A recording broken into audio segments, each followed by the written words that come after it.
ओम शांति। 10 जून 2021। मीठे प्यारे बाप दादा के महावाक्य। मुरली का सार है, मीठे बच्चे, अमर बाबा आया है तुम्हें ज्ञान का तीसरा नेत्र देने। अभी तुम तीनों कालों और तीनों लोकों को जानते हो। प्रश्न है, रूहानी बाप रूहों को वर्षा किस आधार पर देते हैं?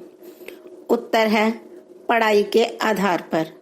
जो बच्चे अच्छी रीति पढ़ते हैं, देह अभिमान को छोड़ देही अभिमानी रहने का पुरुषार्थ करते हैं, उन्हें ही बाप का वर्षा मिलता है। लौकिक बाप सिर्फ बच्चों को वर्षा देते, लेकिन पारलौकिक बाप का संबंध रूहों से है, इसलिए रूहों को वर्षा देते हैं। गीत है भोलेनाथ से निराला। ओम शांति।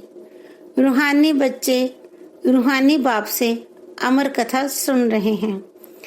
इस मृत्यु लोक से अमर लोक में जाने के लिए निर्वाण धाम को अमर लोक नहीं कहा जाता। अमर लोक यहाँ तुम अकाले मृत्यु को नहीं पाते हो, इसलिए उनको अमर लोक कहा जाता है। रूहानी बाप जिसको अमरनाथ कहा जाता है, जरूर अमर लोक में ले जाने के लिए मृत्यु लोक में कथा सुनाएंगे। 3 कथाएं भारत में ही मशहूर हैं। अमर कथा, सत्यनारायण की कथा, तीजरी की कथा। भक्ति मार्ग में तो तीजरी का अर्थ कोई समझते ही नहीं है। ज्ञान का तीसरा नेत्र सिवाय ज्ञान सागर अमर बाबा के कोई दे ना सके। यह भी झूठी कथाएं सुनाते हैं। मीठे मीठे रूहानी बच्चे अब जान गए हैं कि हमको अब ज्ञान का तीसरा नेत्र मिला है, जिस तीसरे नेत्र से तीनों कालों तीनों लोगों को जान चुके हो। मूल वतन, सूक्ष्म वतन, स्थूल वतन को बहुत जानते हैं, परंतु तीनों कालों के आदि मध्य अंत को कोई नहीं जानते। अब मीठे मीठे रूहानी बच्चे रूहानी बाप से सुन रहे हैं। हम उनके बच्चे बने हैं। एक ही बार तुम रूहानी बच्चों को रूहानी बाप मिला है। रूहों को पढ़ाते हैं और सब देह अभिमानी होने के कारण कहते हैं, मैं ये पढ़ता हूँ, मैं यह करता हूँ। देह अभिमान आ जाता है। अभी इस संगम पर रूहानी बाप आकर रूहानी बच्चों को कहते हैं, तुम अच्छी रीति पढ़ो। बाप से हर एक बच्चा वर्षा लेने का हकदार है, क्योंकि सब रूहानी बच्चे होना। लौकिक संबंध में सिर्फ बच्चा वर्षे का हकदार बनता है। इस पारलौकिक संबंध में सभी बच्चों रूहों को वर्षा मिलता है। अमरनाथ की भी कथा सुनाते हैं। कहते हैं, पार्वती को पहाड़ी पर कंदराओं में जाकर कथा सुनाई। यह तो रॉन्ग है ना। अब तुम बच्चे जानते हो झूठ क्या है, सच क्या है। सच तो जरूर सच्चा बाबा ही सुनाएंगे। बाप एक ही बार आकर सच सुनाए, सचखंड का मालिक बनाते हैं। तुम जानते हो इस झूठ खंड को आग लगनी है। यह जो कुछ देखने में आता है, यह नहीं रहेगा। समय बाकी थोड़ा है। यह शिव बाबा का ज्ञान यज्ञ है। जैसे लौकिक संबंध में भी बाप यज्ञ रचते हैं। कोई रुद्र यज्ञ रचते हैं, कोई गीता यज्ञ, कोई रामायण यज्ञ रचते हैं। यह है शिव बाबा का रुद्र ज्ञान यज्ञ। ये अंतिम यज्ञ है। तुम जानते हो हम अमरपुरी में जा रहे हैं। बाकी थोड़े मिनट का अब रास्ता है। कोई भी मनुष्य को यह पता नहीं है। वे तो कह देते हैं, मृत्यु लोक से अमर लोक में जाने के लिए 40,000 वर्ष अभी पड़े हैं। अमर लोक सतयुग को कहा जाता है। तुम बच्चों को अभी बाबा सम्मुख बैठ अमर कथा, तीजरी की कथा, सत्यनारायण की कथा सुना रहे हैं। भक्ति मार्ग में क्या क्या होता है वे तो देखा। भक्ति मार्ग का कितना विस्तार है। जैसे झाड़ का बड़ा विस्तार होता है, वैसे भक्ति का भी बड़ा कर्मकांड का झाड़ है। यज्ञ, व्रत, नेम, जप, तप आदि कितना करते हैं। इस जन्म के भगत तो बहुत बैठे हैं। मनुष्यों की वृद्धि होती रहती है। तुम भक्ति मार्ग में आए हो, तब से दूसरे धर्म स्थापन हुए हैं। हर एक का अपने धर्म से कनेक्शन है। हर एक की रस्म रिवाज अलग है। भारत अमरपुरी था, भारत अब मृत्यु लोक है। तुम आदि सनातन देवी देवता धर्म वाले थे, परंतु अब पतित होने के कारण तुम अपने को देवता कहला नहीं सकते। यह तुमको भूल गया है कि हम सो देवता थे। जैसे कहते हैं क्राइस्ट ने हमारा धर्म स्थापन किया तो हमारे क्रिश्चियन चले आए हैं। ऐसे नहीं कि यूरोपियन धर्म के हैं। वैसे तुम हिंदुस्तान में रहने वाले अथवा भारत में रहने वाले देवी देवता धर्म के हो, परंतु अपने को देवता कहला नहीं सकते। समझते हो हम तो पापी, नीच, कंगाल, विकारी हैं। भक्ति मार्ग में मनुष्य दुखी होते हैं तो बाप को ही पुकारते हैं। यह सिर्फ तुम ब्राह्मण बच्चे ही जानते हो कि जिस बाप को पुकारते आए हैं वे हमको बेहद का वर्षा देने के लिए अमर कथा सुना रहे हैं। हम अमरपुरी के मालिक बनने वाले हैं। अमरपुरी को स्वर्ग कहा जाता है। तुम कहेंगे हम स्वर्गवासी बनने के लिए पुरुषार्थ कर रहे हैं। कलयुग में मनुष्य मरते हैं तो कहते हैं स्वर्गवासी हुआ। अब उसने कोई स्वर्ग में जाने के लिए पुरुषार्थ थोड़े किया है। तुम तो पुरुषार्थ कर रहे हो अमरपुरी बैकुंठ में जाने के लिए। पुरुषार्थ कराने वाला कौन? अमर बाबा, जिसको अमरनाथ भी कहा जाता है। इस यज्ञ को पाठशाला भी कहा जाता है। दूसरे कोई पाठशाला को यज्ञ नहीं कहा जाता। यज्ञ अलग रचे जाते हैं जिसमें ब्राह्मण लोग बैठ मंत्र पढ़ते हैं। बाप कहते हैं ये तुम्हारा कॉलेज भी है, यज्ञ भी है, दोनों इकट्ठे हैं। तुम जानते हो इस ज्ञान यज्ञ से विनाश ज्वाला प्रज्वलित हुई है। इसमें सारी दुनिया स्वाहा हो जानी है, फिर नई दुनिया बननी है। इसका नाम ही है महाभारत लड़ाई। इस जैसी लड़ाई और कोई होती नहीं। कहते हैं युद्ध में मूसलों से लड़ाई हुई। तुम्हारे साथ लड़ाई तो है नहीं। इसको महाभारत लड़ाई क्यों कहते हैं?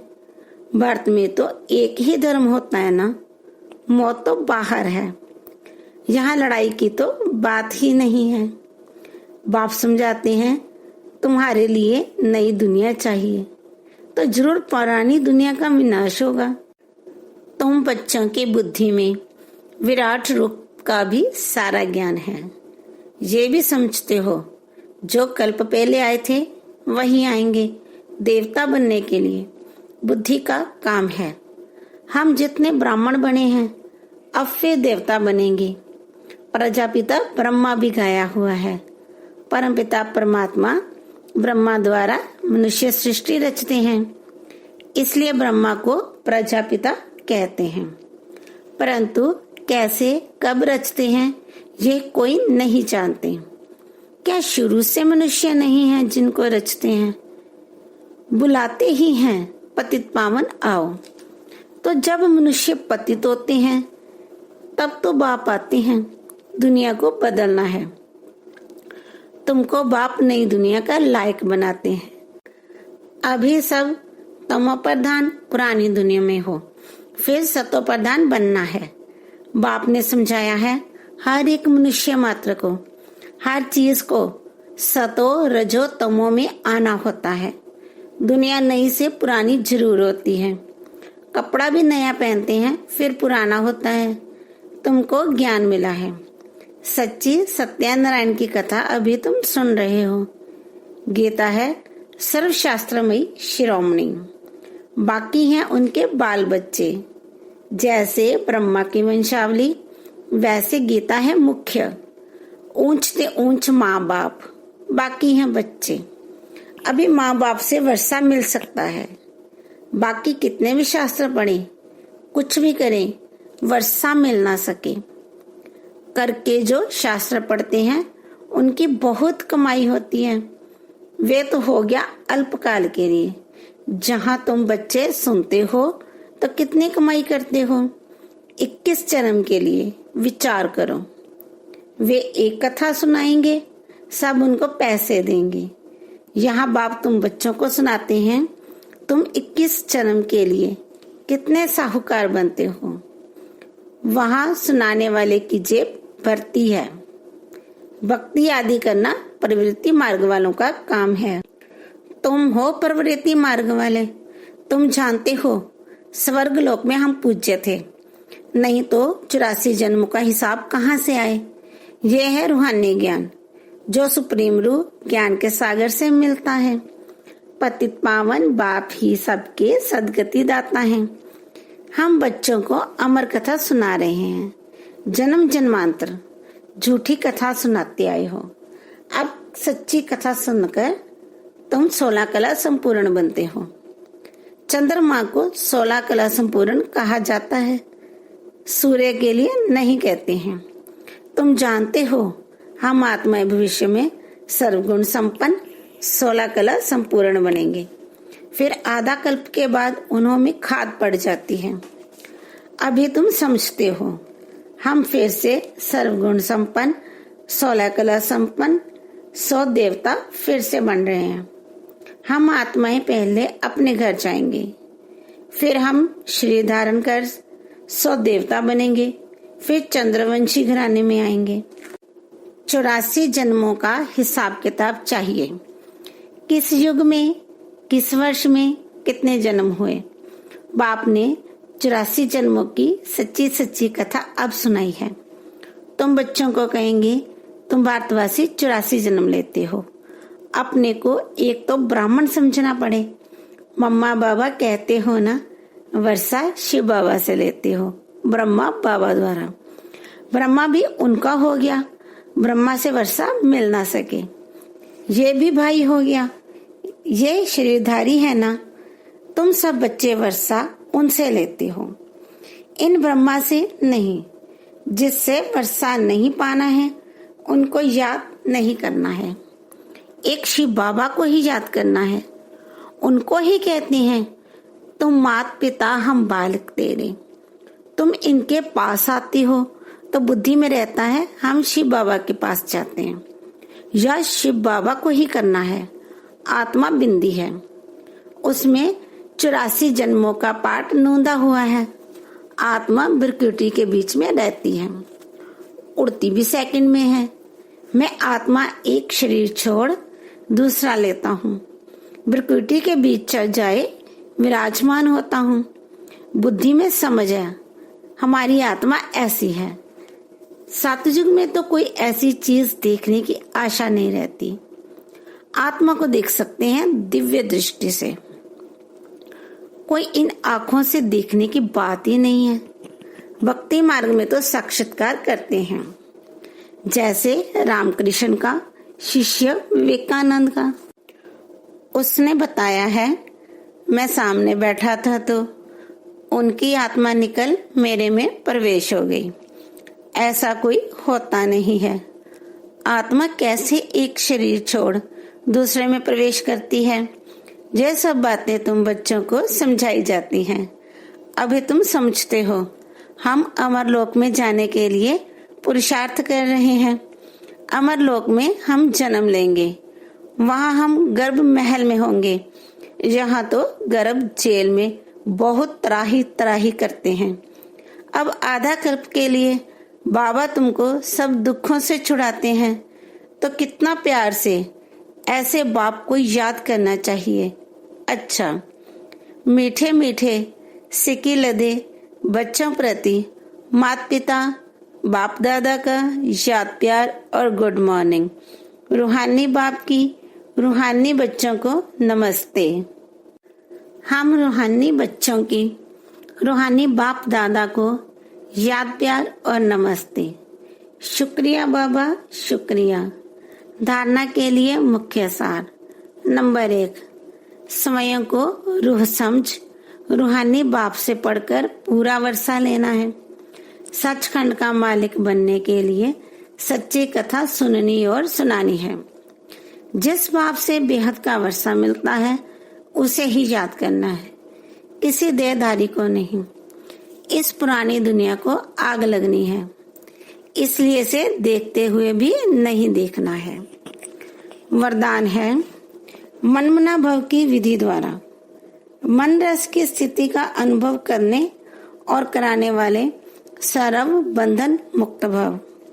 जो बच्चे लोहे की जंजीरें और महीन धागों के बंधन को तोड़ बंधन मुक्त स्थिति में रहती हैं, वे कलयुगी स्थूल वस्तुओं की रचना व मान के लगाव से मुक्त हो जाते हैं। उन्हें देहाभिमान व देह के पुरानी दुनिया की कोई भी वस्तु जरा भी आकर्षित नहीं करती। जब कोई भी इंद्रियों के रस अर्थात विनाशी रस के तरफ आकर्षण ना हो, तब अलौकिक अति इंद्रिय सुख व मंड स्थिति का अनुभव होता है। इसके लिए निरंतर मनमना भव की स्थिति चाहिए। स्लोगन है, सच्ची सेवा वे है जिसमें सर्व की दुआओं के साथ खुशी की अनुभूति हो। ओम शांति।